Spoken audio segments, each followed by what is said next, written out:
Not because I know how, but I. Peter. What will you need? You're gonna share this one. Good job. Yeah. Let's go. This panelist, yes.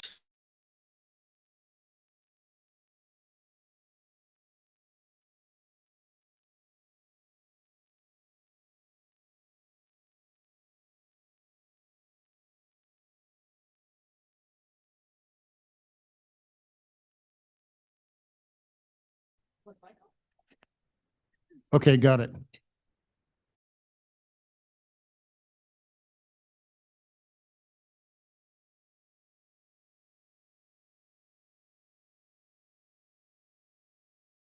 Whalen, Here. Mayor Pro Tem Orgill, Here. Mayor Renagi.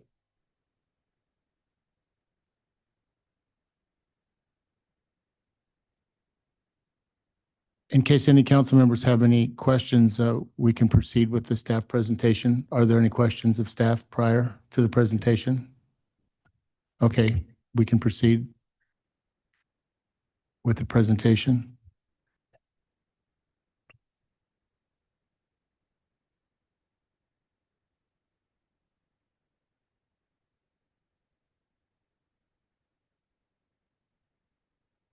Good afternoon, Mayor Pro Tem, members of the council.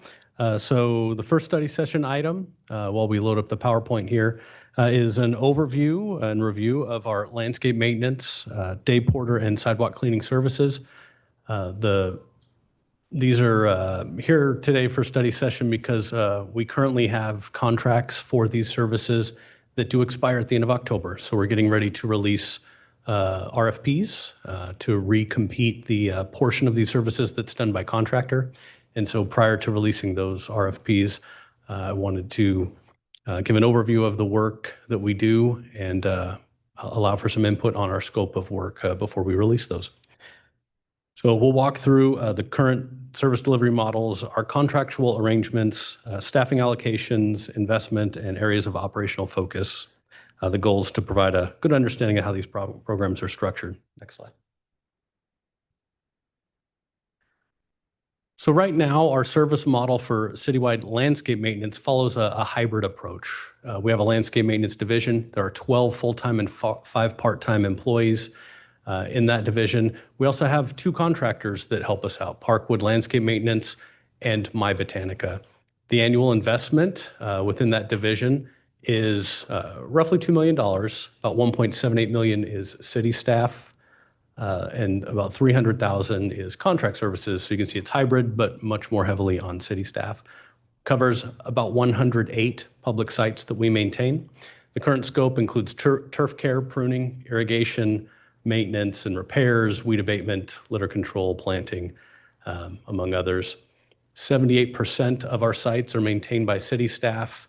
14% are a hybrid where city staff and a contractor are there, and 8% are contractor only. And we do swarm style crews for seasonal or high priority needs. Next slide.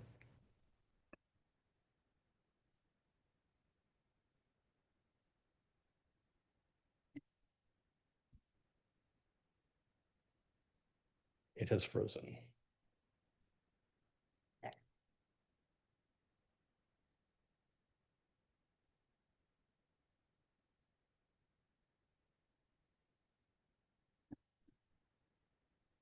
Apologies for technical difficulties.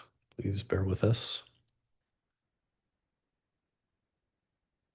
All right. Parkwood Landscape Maintenance is the larger of our contracts. They maintain portions of 22 sites, including our large parks, medians, such as Laguna Canyon Road, and rights of way. My Botanica is specific to the CRC. Specialized services, mentioned before, it's turf care, shrub pruning, irrigation inspection, repairs, some pest control, and a little bit of seasonal weed abatement, especially between June and now when our weeds get a little out of control. And it's about $300,000 per year we spend on these contracts. Slide.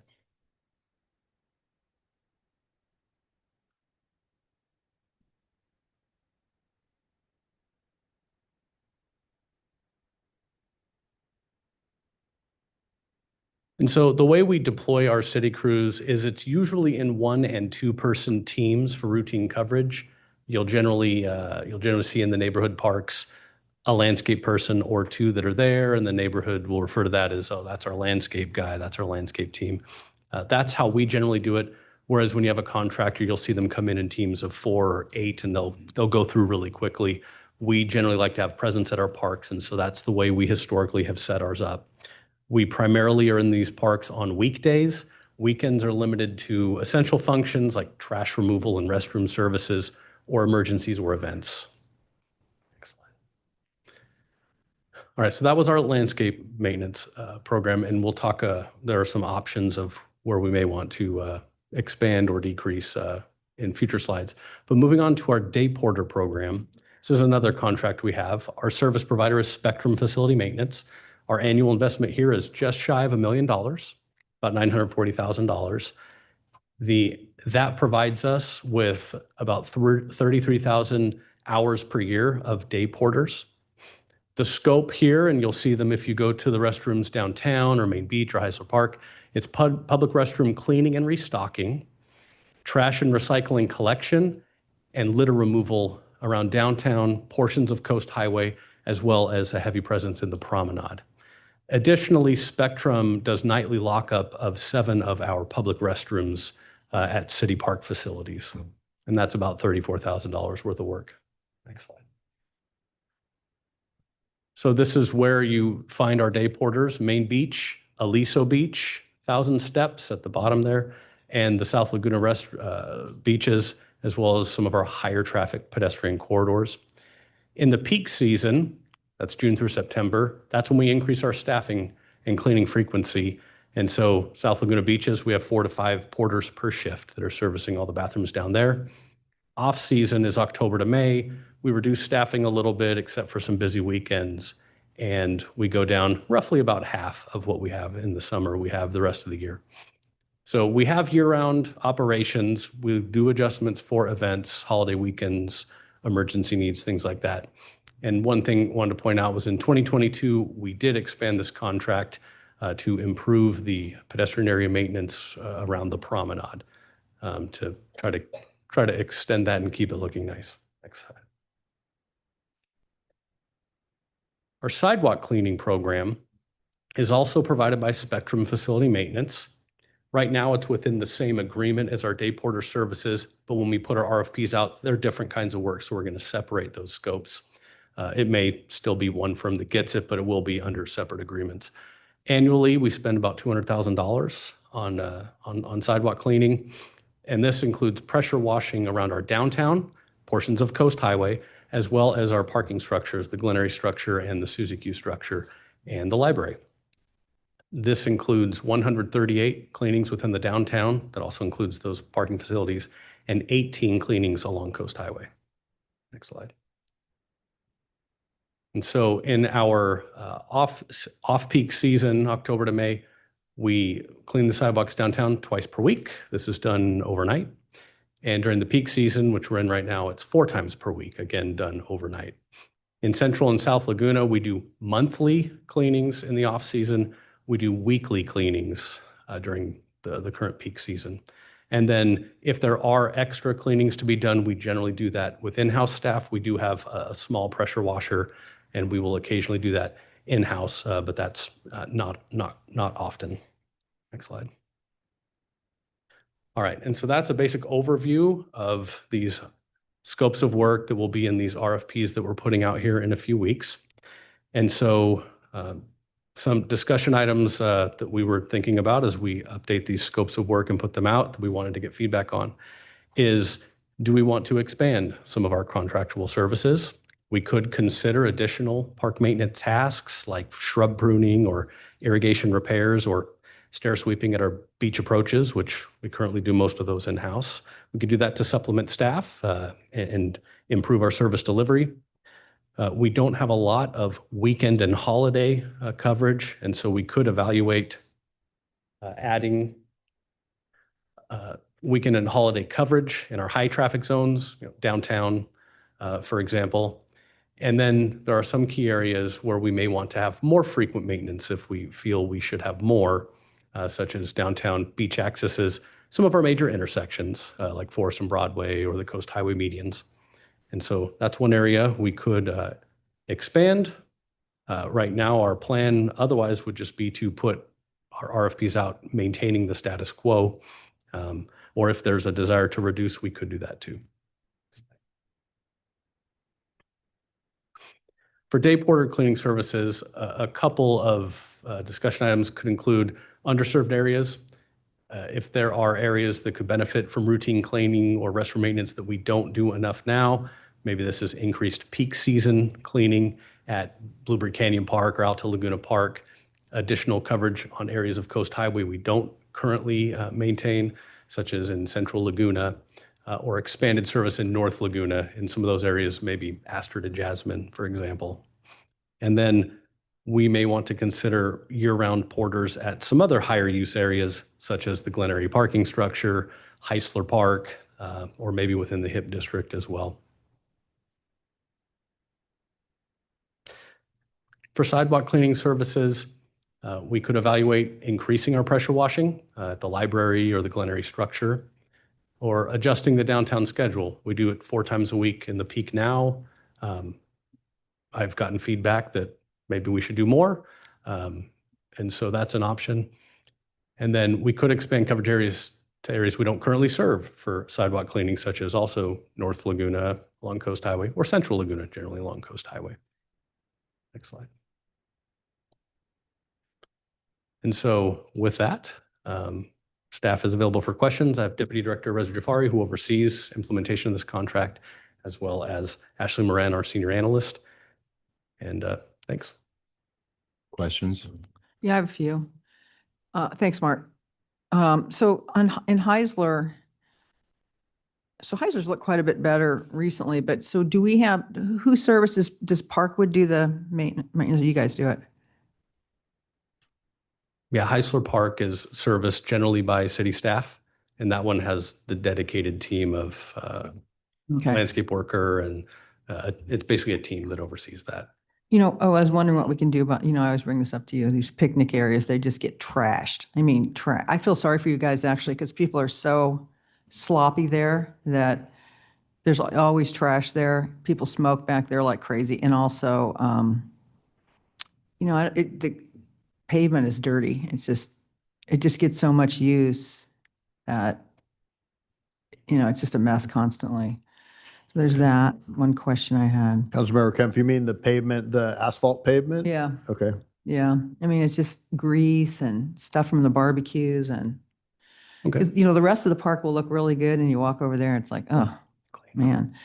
The next thing on the street cleaning, recently you guys picked up all that trash on the inland side from Aliso. Do you guys normally, is that something you normally do? I mean, it looked good last time I saw it, but Yes, so Aliso has a day porter style service team, and they service both the west parking lot, Oceanside parking lot, as well as the east parking lot. And we did ask for some more detailed cleaning up of the trash in the parking lot, but they also service the restrooms there. And then, some of the streets, the perpendicular streets off Coast Highway in particular, South Laguna, Wesley, Diamond, as where they terminate, the short stretch of streets, they always get a lot of trash there. Partially because in a lot of those places, there's no trash can right at the, like on Wesley, I don't think there's one there. At Catalina, right by Coast Highway, there isn't one. There's one on the Catalina lot, the vacant lot. But I noticed when I walk through there a couple times a week, there's always a lot of people, park their car and they shove their stuff out the side, closest to the curb or the, landscaped areas or stuff like that. I think that would be one area that we should be looking at because it's constant trash there. Yeah. And then, so do we do street cleaning on Coast Highway? We do sidewalk cleaning of portions of Coast Highway, the portions of Coast Highway adjacent to downtown, as well as from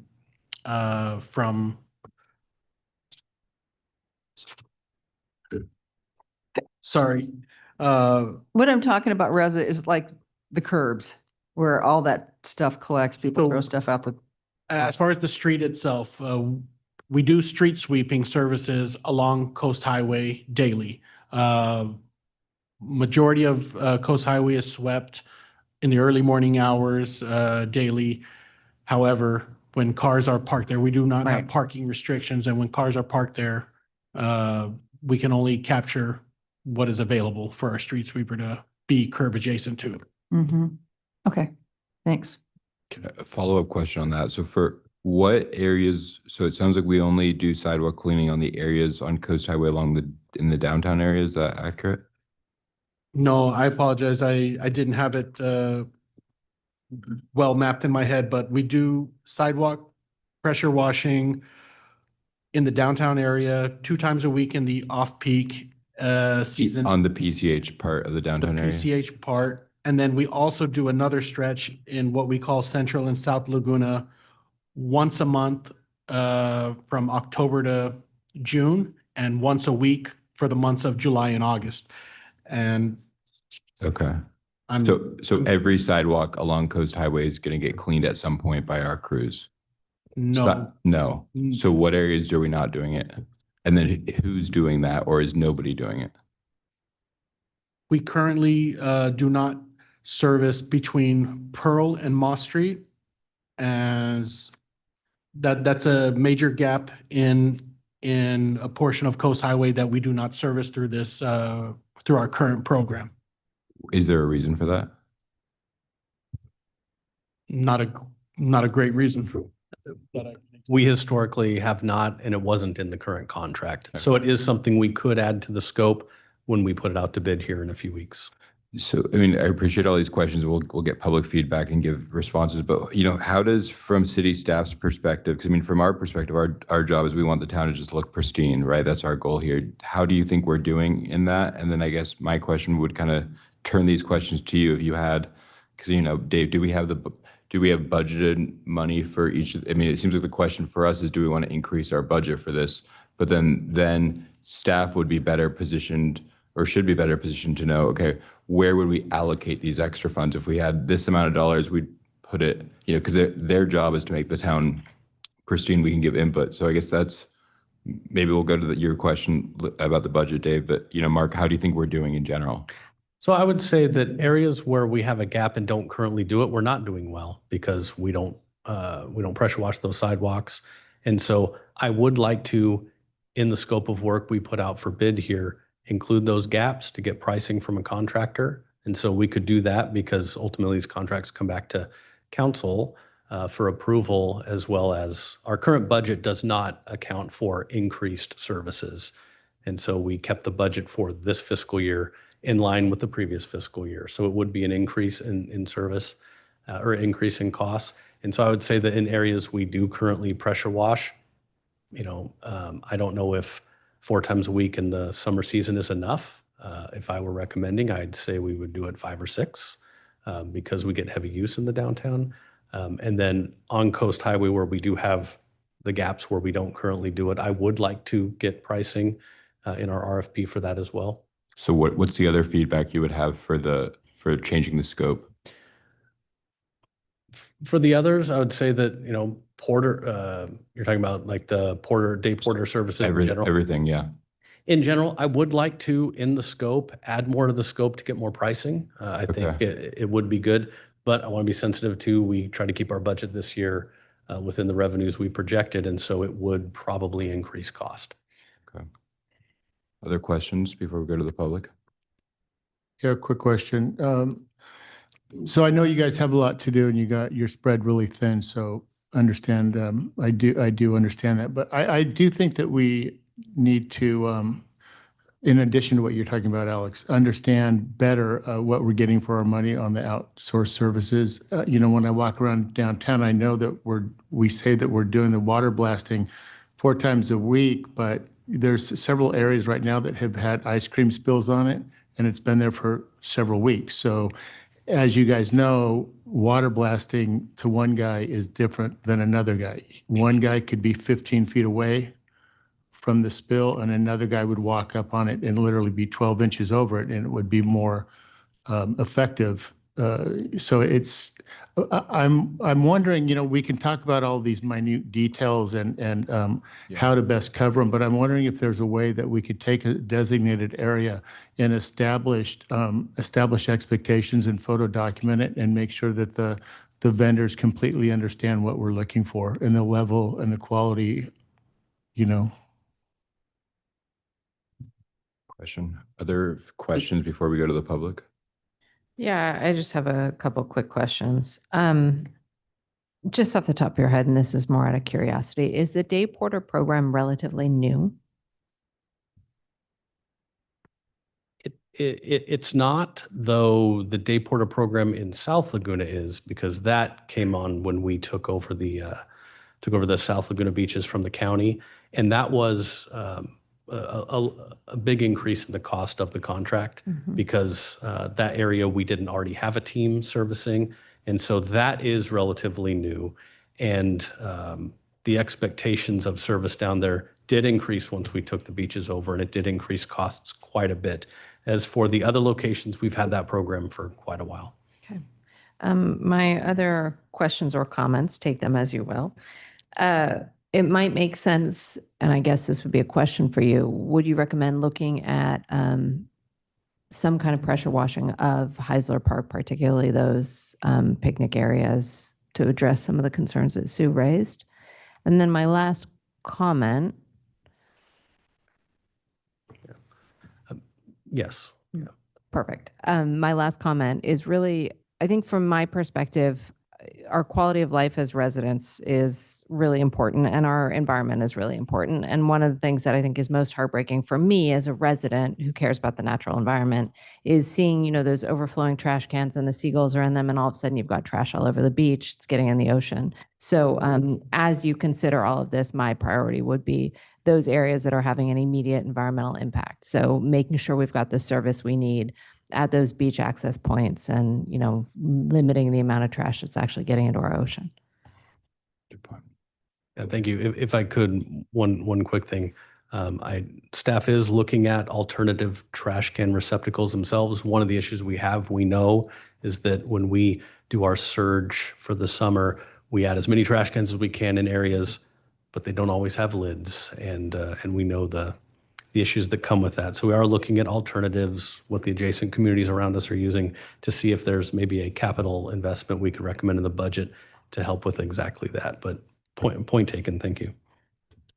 Okay, further questions? If not, who would like to speak on this item? Because I think we can go till we have the wastewater one, but I think that'll be probably shorter in terms of public comments. So who wants to speak? Raise your hand now. 4 speakers. Okay. So let's line up and let's just do 2 minutes each. We have to get a whole nother presentation, and unfortunately, we'll do 2.5, but we have to stop at 2.5. No extra sentences. Does that work, Ruben? Yeah. Go ahead. Ruben Flores. Yeah, there's no sidewalk cleaning in North Laguna. Never has been there 5 years at this location. We never had sidewalk cleaning at the old nursery either on South Coast Highway on Mountain. So I don't know where that's coming from. Tree at the Festival of the Arts, everybody knows. Nobody tells us what's happening. Are they trying? Are they not trying? What's going on? There's a tree at Ralph's right now on the side on Glen Area that's pretty close to not looking great. The Torrey Pine at Thalia and South Coast Highway, shouldn't it be taken out? I really think it should. Right now, it's really full of mites and black mold, so something needs to happen. The fire wheel trees at taco stand, they need to be thin. They're gonna fall and break. The lawn at Main Beach, first of all, Main Beach is looking good, right? But there's one section of the lawn right by the fire hydrant. I don't know what's going on there because it's all dead. And if you go by Main Beach at night at 11:30 when I'm leaving the nursery, there's way too much water on one side and none on the other. So something's up with the irrigation. Jarris Park, which is really an incredible location park, is just one big ivy patch. And I submitted a plan 8 years ago, and I know the city was working to do something with it. It's a bigger area than most of us have for our own home lot, and yet it's not being utilized. And it's incredible land, property in Laguna Beach. Nita Carmen Park, that huge, beautiful pine died. And everybody says it's not because of over irrigation, and it was. And then what do? They put a pine right back in the same location. If you're going to have a lawn, don't put a tree in the middle of the lowest valley, because that's all going to collect there, and that tree is going to rot and die, especially when you put a tree that's drought tolerant. So put it at the edge of the lawn next to the slope, and then you can have a lawn for kids that's going to be green. Simple. Lawn area, irrigation lawn, main beach, parkway strips do we maintain the parkway? I mean, the median in the canyon, because it's going to be a mess.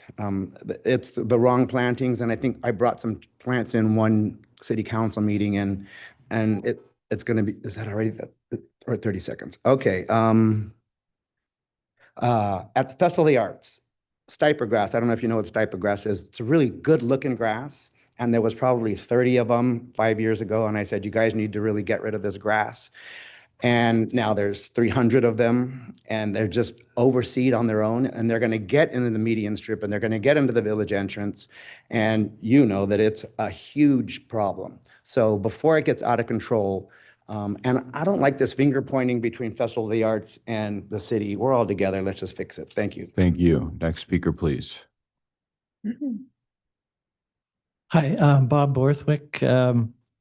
First off, I think Mike mentioned the possibility of getting contractors to do some of the shrub pruning, which I think is maybe a good idea. I think the most important thing for us landscape architects and landscape designers in town is that shrubs be pruned in a natural way, not a sheared way or making them into balls. And so whether that's staff that's trained to prune more naturalistically or the contractor, either way, that should be the motivation. And Ann and I put that in the Landscape Scenic Highways resource document.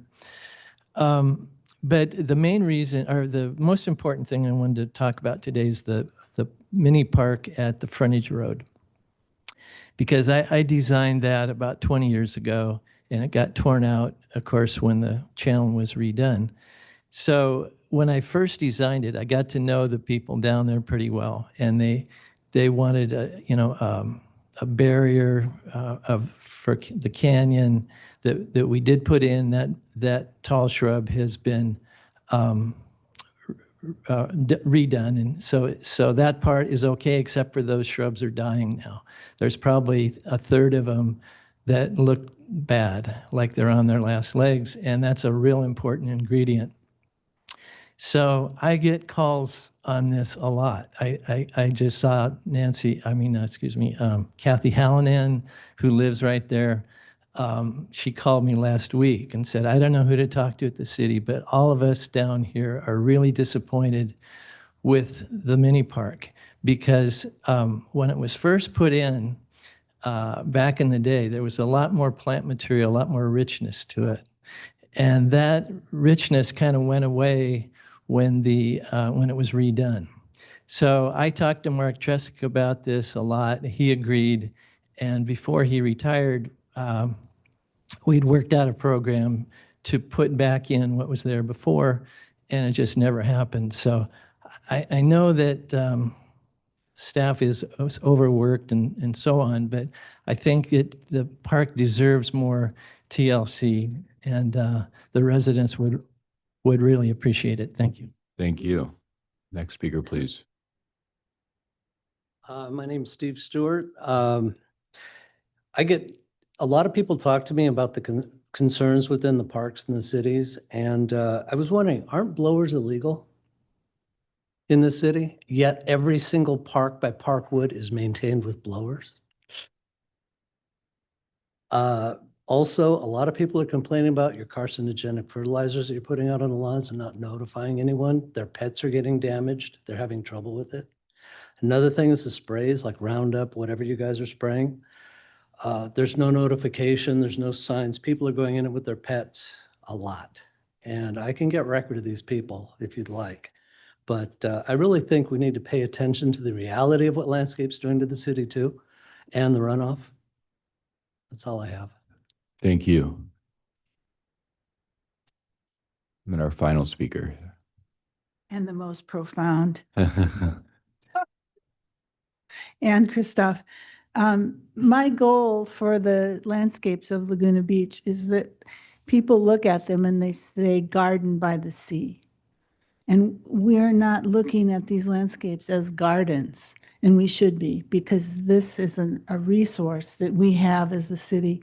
And this is what we can tell the public, that we have a beautiful place in many ways, not just the view of the ocean, but that the landscapes are well taken care of, lovingly taken care of. And how to achieve that is a mystery. But, you know, Bob talked about the pruning standards. They're in the Landscape Scenic Highways resource document in detail, talking about how shrubs are to be maintained in the city, and the city should be following that. But instead, we have shearing of shrubs and so on. And is the contractor going to do it better? Is the staff going to do it better? We don't know, because neither one of them is doing it the way it should be. And the landscapes are looking tired and not really cared for as well as they should be. So my suggestion is that we have a contest, that we issue an RFP to local landscape contractors who maintain the residences in Laguna Beach, and ask them to maintain a specific park to the same standards as they would maintain their best client. And we have a contest for a year. We have maybe 10 local landscape contractors. Each one gets a little different scope of work. And we see how it looks at the end of a year, and what techniques they used, and how they were able to achieve something that looks more like a garden than a tired landscape. I think that might be a solution, because right now, both the contractors and the staff people are not doing it. So I hope that you will do an innovative approach and try something like that. Or you could couple that with a contest between staff people. Ask them which area in the city that's not being cared for by these landscape contractors is still available for staff to sign up for. Let them sign up to be responsible for that particular landscape for a whole year, and then see what the results are like, and see if they can achieve the quality that's needed. Thank you. Thank you. Very profound. Appreciate it. Okay, so those are our speakers. We're going to bring it back to council. So does council want to provide any high-level feedback at this point? I'd just like staff to, first of all, respond to Steve's comments about the use of Roundup and the notification. It's my understanding we don't use glyphosate at all in any of the... That is correct. So when we do spray, we use organic. Mentioned a resident, we still post signage in general. So if we haven't, then we'll make sure staff is getting trained that signage always goes up, but we use organic herbicide when we use it. What about the fertilizer? I'm not as familiar with the type of fertilizer we use, but I will follow up on that, because we generally err on the side of safe fertilizer. So I'll follow up on that and provide an answer. Further, Bob, go ahead. I didn't make any comments previously, but I think that I like Mark's suggestions about, expanding scope. We can then make a decision when it comes back, what we can afford and not afford, right, for the current year. Or maybe we don't do anything for the current year in addition, but we do it for a subsequent year of the contract.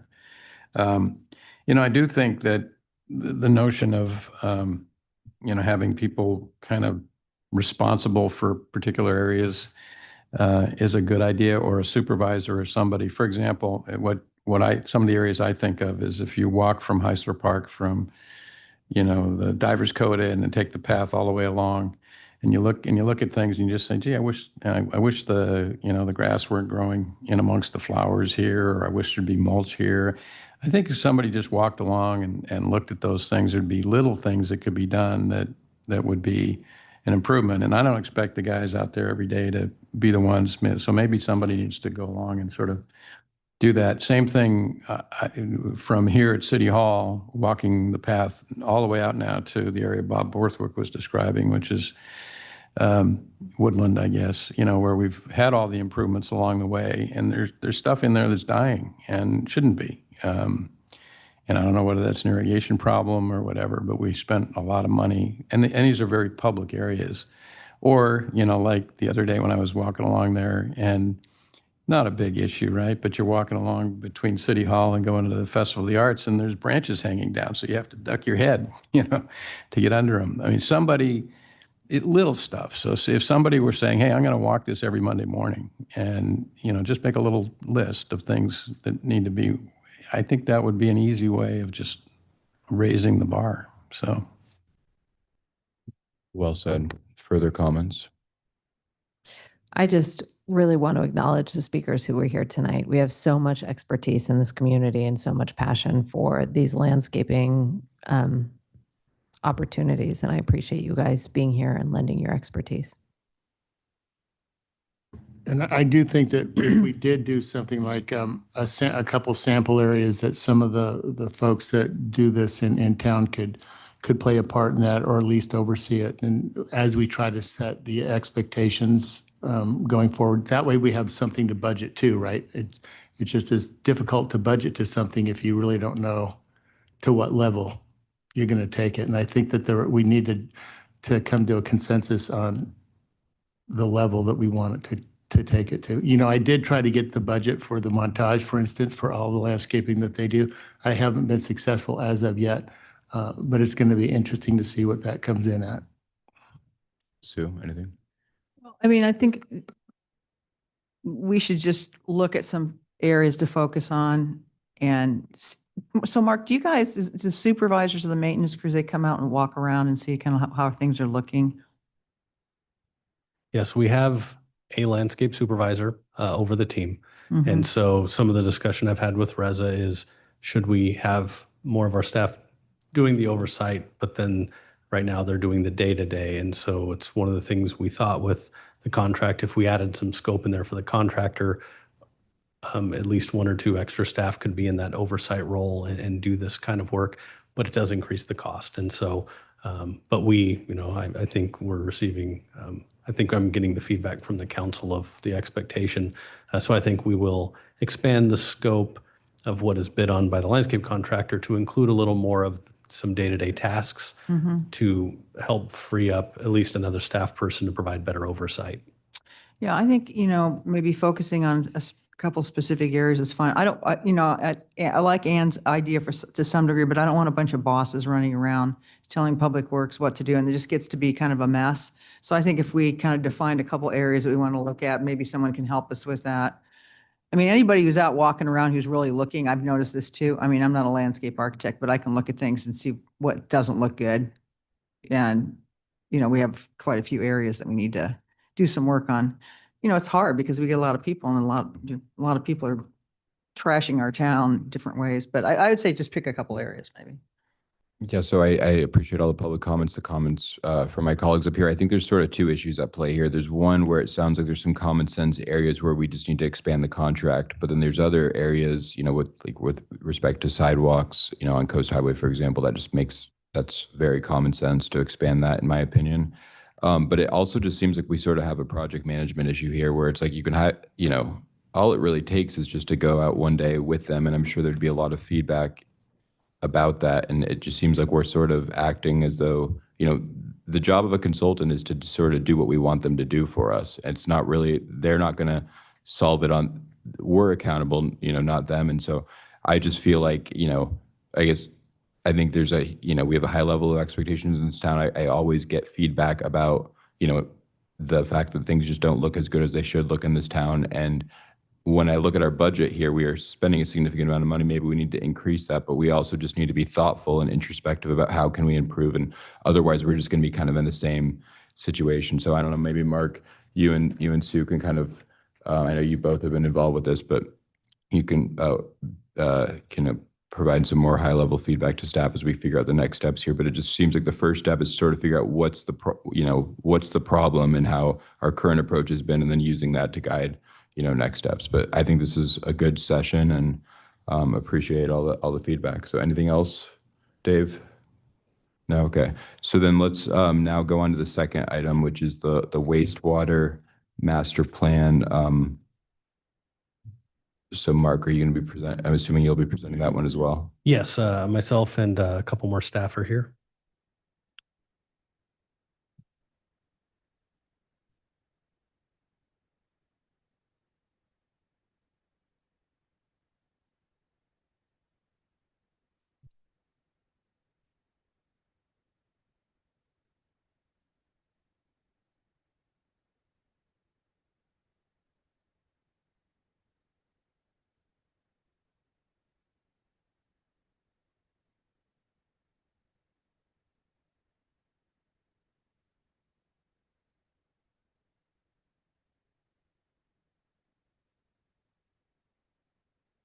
All right, so the next study session item, Mayor, City Council, is an update on the wastewater master plan.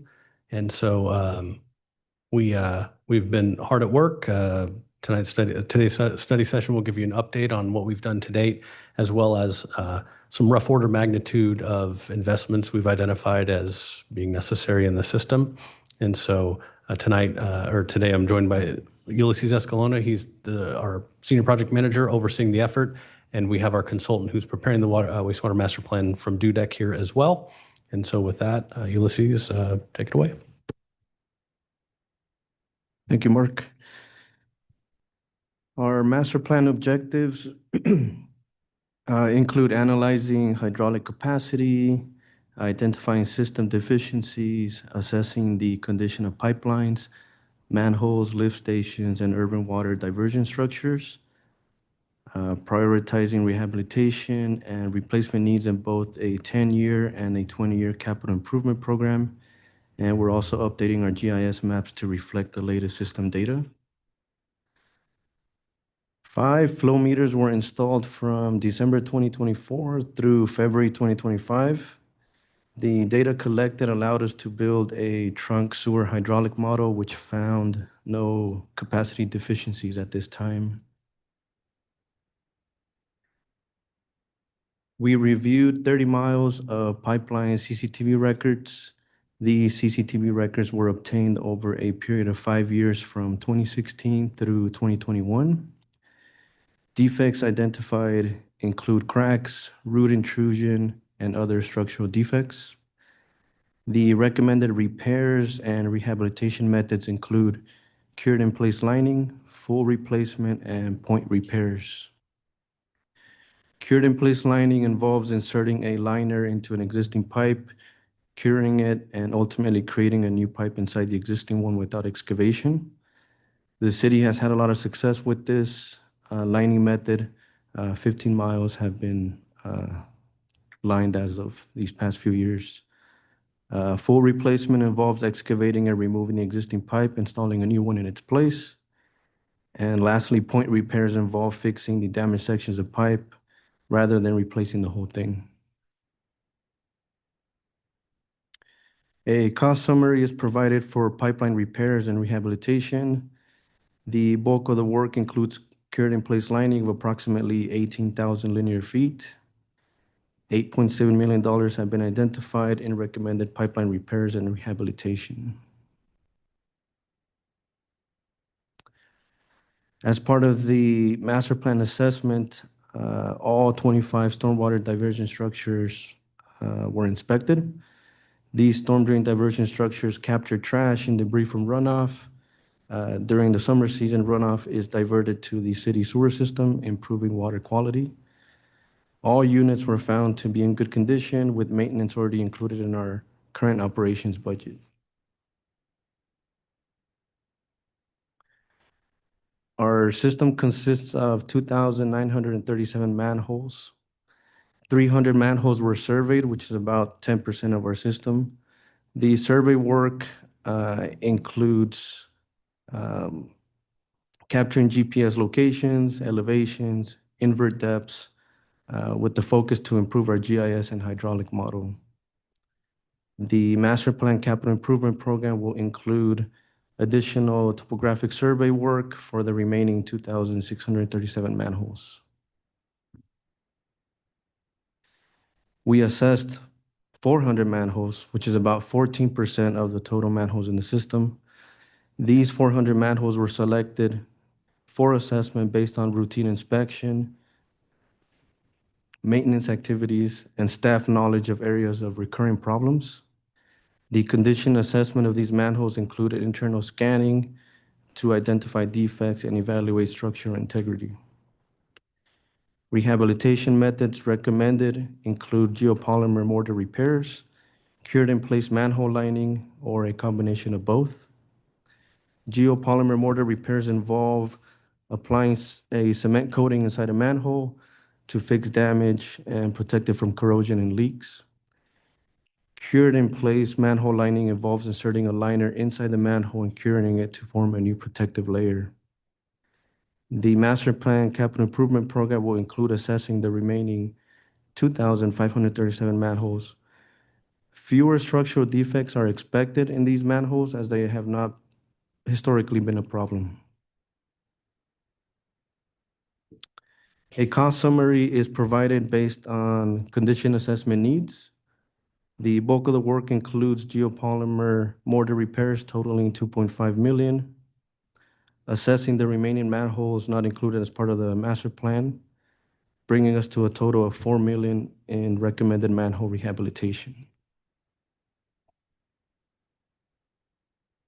Our system consists of 26 lift stations. All of them were inspected, and improvement recommendations have been categorized by timeline: near term within 2 to 5 years, mid-term within 6 to 9 years, or long-term beyond 10 years.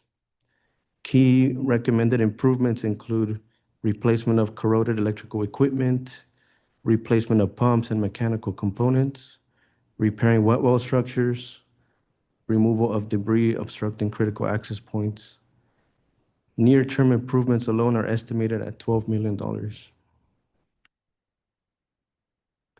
5 lift stations are currently budgeted for rehabilitation or replacement. In addition, 9 lift stations have been identified for full replacement, 5 in the near-term period, and 4 in the long-term period. The remaining lift stations will be scheduled for rehabilitation in the mid and long-term periods. As part of the lift station condition assessment, we also identified safety risks such as deteriorated access hatches and doors, limited emergency access, and poor cellular connectivity. City staff are actively addressing these issues through ongoing maintenance and operational efforts. In addition to the master plan, progress is moving forward for the North Coast Interceptor Reach 5 replacement project. The North Coast Interceptor Reach 5 replacement project is located adjacent to Aliso Creek from Coast Highway to the Saukwa Coastal Treatment Plant in the canyon. Design is 90% complete. We are currently finalizing the environmental documents, preparing easements, and we will be presenting to Planning Commission for review. And construction is anticipated for fall of 2026. Reaches 1 through 4 will be incorporated into the master plan capital improvement program.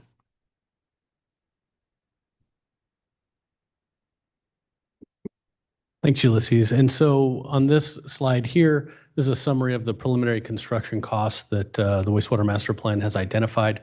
It's close to $137 million. Now that's an order of magnitude cost in current dollars based on the assessments, but it gives a picture of the amount of investment needed in the system, probably over the next 20 years. I mentioned it briefly in the staff report that we will have our rate study coming back to council here in the early part of next year, where we can discuss funding strategies, proper rate setting, and modeling all of that. But pipeline repairs, we have about 36 million identified there, manholes in the $26 million range, and then lift station improvements, about $48 million in lift station improvements needed. And then the North Coast Interceptor, current estimate is about 25 million. And as Ulysses noted, on the lift stations, we have one under construction right now out at Anita, and 4 others that are currently budgeted in the very short term to start construction.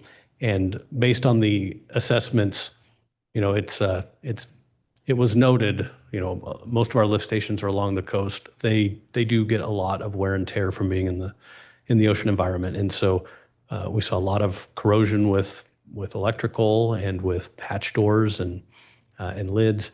And so there's a lot of work out there remaining to be done. And so we have a lot of work in that area to do. But if we go to the next slide, our next steps, we will finalize the project prioritization. We showed you where we're at today. The final report will be back before council by the end of the year, so about 4 months from now. But we'll establish the ranking methodology, complete the full cost projection, so they'll be refined a little bit more, and then the wastewater master plan will be folded into the sewer rate study, and that will be brought back to council in the beginning of 2026. And so with that, that concludes staff's presentation, and we can answer any questions you might have. Questions for staff? And let's just see, are there any members of the public who want to comment on this? Because you do. Okay, why don't we just take the member of the public and we can just do it all at once back here. So Ann, you want to go ahead? 2.5 minutes.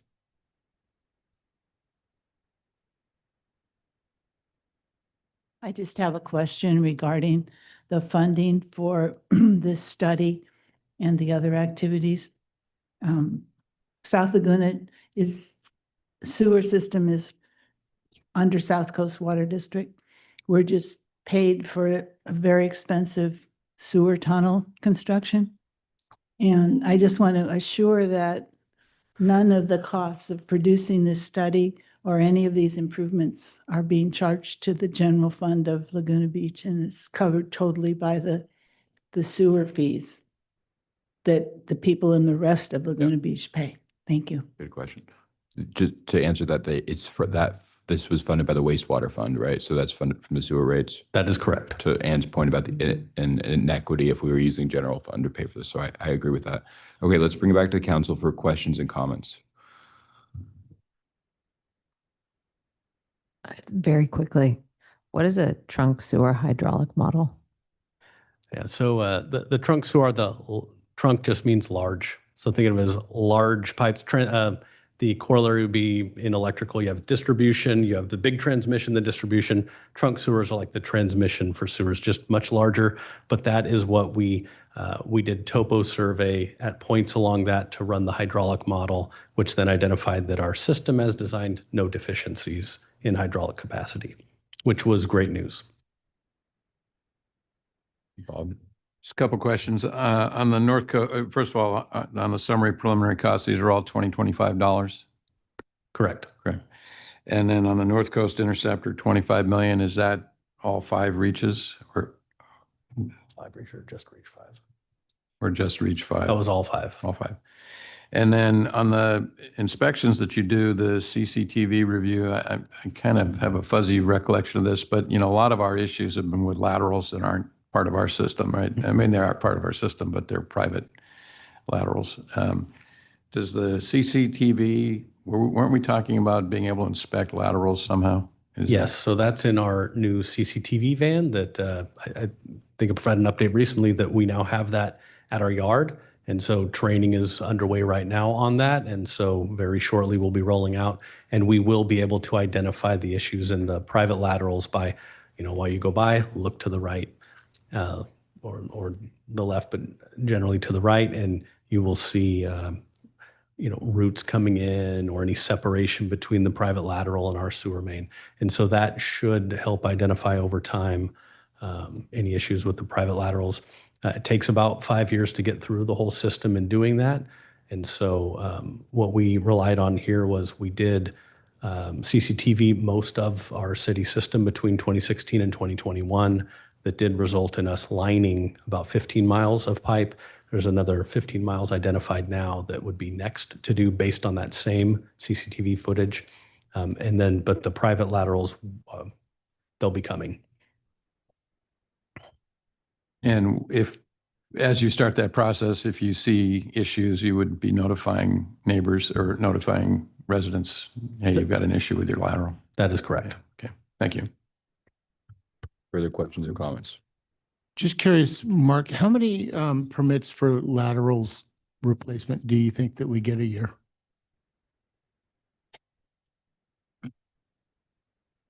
I don't know the number off the top of my head, but it's not many. So it's, generally the work done in town is mostly, remodels of homes, expansion of homes, and there's already a private lateral there that doesn't then get touched. We have a 50-50 lateral program where if an issue is noted in the private lateral, the city will pay, half the cost, but capped at $1,500. It's an older program, and we only do a couple of those per year. Yeah. Okay, thank you. Yeah, just a question on the NCI. So didn't we get a $13 or $16 million iBank loan for the NCI? Or was that a draw that we're taking? I can't remember. Yeah, so we have relied in the last several years on iBank loans for sewer capital. Yeah. And so one of the loans was, I think, specifically towards the NCI, which will draw those funds down when the time comes. Is Reach 5 the most expensive one? Yes. We have to do? Okay. Because Reach 5 is a complete replacement of the line. Okay. The other 4 will be, portion here, portion there, improvements. But Reach 5, it's a brand new alignment with dual pipes so that there's a little bit more redundancy. Okay, thanks. And it gets it out of Aliso Creek. And so, yeah, much more That's a good expensive. thing. So I guess I have two kind of questions. So there's the near term, the 12 million in near term improvement needs that will enhance system reliability and reduce risk of failure or spills. Like, what does near term in that sense mean? And because I imagine there's some of these where we'd want to get to it really quickly. Yeah, so as defined in the report, and they are subjective terms, but near term was the category where we said it's the 2 to 5 year outlook. If something was needed less than 2 years from now, there was a list of those items that were more pressing at the lift stations that DUDEC listed out almost as a punch list, which our in-house wastewater staff with occasional contract help is addressing at each lift station right now. And then there was one early action project that came out at the Top of the World lift station. There's an item later tonight related to the bids. We have to reject those bids and rebid, but that's an early action project that came out because it could not wait 2 to 5 years. It needed new pumps today. So that's an early action project in the immediate term. Okay. And then the second question is more of a higher level one. So, we had the 6% rate increases that went into effect 2021 and I believe ended 2026. And my understanding is that as I'm reading the staff report from back then, that was for 21 million in wastewater CIP items over the next 10 years. The first question, I guess, would be kind of where are we in terms of spending that money? And then previously when we had, I think it was probably March, the study session related to the CIP, one of the responses that you provided as it relates to, why are a lot of these projects sort of behind where they were supposed to, and why are we not spending a lot of these wastewater dollars on these projects was sort of about a capacity issue with staff. Have you thought more about that? What we're looking at here is going to be significant rate increases, on our residents, but I think these are clear, needed improvements that should have been that need to happen. And do you feel like you have the capacity, with your current staff to be able to manage them? Have you thought more about that since earlier this year? I appreciate that question, Mayor. So we have, I think we know in the report, we have in the last several years done several projects, notably the CIP lining projects where we lined about 50 miles of pipeline, which was a big effort and was completed. And we have a few lift station projects that we've done or are underway right now. But to the bigger picture of could my existing staff deliver a CIP as large as what is projected? I'd say the short answer is without an alternative delivery method, probably not, to be honest. We are looking at alternative delivery methods such as progressive design build, things like that, where we can get contractors on board much quicker to move much faster. And we will have to rely more on contract project management to deliver, especially in the first few years of the program, the more pressing needs. And then in the final minute, maybe a question for the consultant following off what Mark was saying. Are there opportunities to have like some sort of a public-private partnership where you basically say like, look, here are the rates that we can pay over this next, and then get, you know, a set bid amount and see if that vendor comes. I know there's different models of how you do this, but is that, so that will be part of this report, is you'll give us some kind of innovative approaches of how we could potentially manage these? That's my question. I think from the consultant side, typically our job ends when we provide the cost estimates, you know, the engineering perspective. I think how the city ends up funding that is outside of the scope of our as a consultant. Okay. Sounds good. But if I could, Mayor, I'd say when we bring, for the rate study, when we bring the master plan back to you at the end of the year, I will make sure to bring discussion regarding delivery of this, as well as during the during rate study sessions that would be early next year. Okay, sounds good. Any further? Just real quick, because I know we're out of time, but, you know, just thinking, we've all been hyper-focused on improving the system, reducing, eliminating, you know, spills. You're looking at some of these full replacements of things that were designed many, many years ago. So will it be the case that, you know, we'll be looking at design improvements, technology improvements, whatever, to further minimize those events? Yes, and as part of that, we did identify, you know, lift stations that need to be fully replaced. There were also identified portions of lift stations that need to be replaced, and those get packaged together to take advantage of modern technology. And there was, I would say, in our system, you know, a lack of investment for so long that takes a while to climb out of. But yes, every new lift station we install is to today's standards and takes into account, you know, ease of maintenance and access for staff, things like that. Good. Okay. Well, thank you for the, we're at 4:01. Is it? Okay. When you come back, if you could bring an example or walk council through progressive design build model, I think it would be worthwhile. Sure thing. Okay. So let's thank you, Mark and staff, for that presentation. And then, so now what we're going to do is go adjourn from the study session to closed session. And then Anne Marie, let's start with a roll call of, and we're going to be acting jointly as the Laguna Beach County Water District and the City Council. So Anne Marie, why don't you just do a roll call first? Councilmember Jones. Here. Councilmember Kemp. Here. Councilmember Whalen. Here. Mayor Pro Tem Orgill. Here. Mayor Renagi. Here, and then we're going to take public comments on closed session agenda items, which are listed on the agenda for both the joint meeting of the Laguna Beach City Council and Laguna Beach Water District Board of Directors, as well as the regular City Council closed session. So are there any public comments at this time? I don't see any. And so what we will do is adjourn first to the joint meeting, and then we don't have to come back for the other one. So we'll adjourn to that, and then we will, you know, go into our regular closed session. Okay, good. Thanks, everyone.